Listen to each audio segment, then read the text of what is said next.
મયુરીબેનને કે સ્નેહાનું ભાષણ ગ્રહણ કરે. આજે આપણે ઉપસ્થિત થયા છીએ કે જોઈએ આપણી સંસ્કૃતિ ને પરંપરા.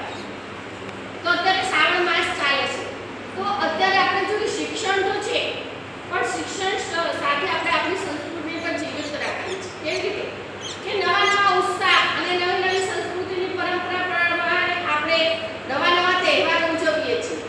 જેમ કે અત્યારે આવે છે તો આપણી સંસ્કૃતિમાં અત્યારે આપણે રાખી છે થાળી સંધા.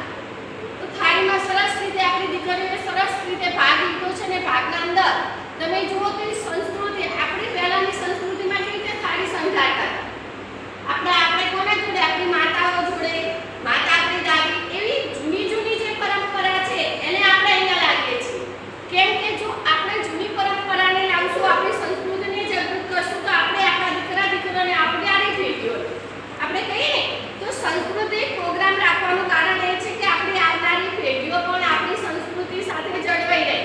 નહીંતર કાલની આ યુગની 21મી સદી એવો આવશે કોઈને થાળી સમજાવતા જ નહીં. સંસ્કૃતિને પરંપરા. તો અત્યારે શ્રાવણ માસ ચાલે છે, તો અત્યારે આપણે જોઈએ શિક્ષણ તો છે, પણ શિક્ષણ સાથે આપણે આપણી સંસ્કૃતિને પણ જીવિત રાખવી છે. કેવી રીતે કે નવા નવા ઉત્સાહ અને નવી નવી સંસ્કૃતિની પરંપરા પ્રમાણે આપણે નવા નવા તહેવારો ઉજવીએ છીએ. જેમ કે અત્યારે આવે છે તો આપણી સંસ્કૃતિમાં અત્યારે આપણે રાખી છે થાળી સંધા. તો થાળીમાં સરસ રીતે આપણી દીકરીઓએ સરસ રીતે ભાગ લીધો છે ને ભાગના અંદર તમે જુઓ તો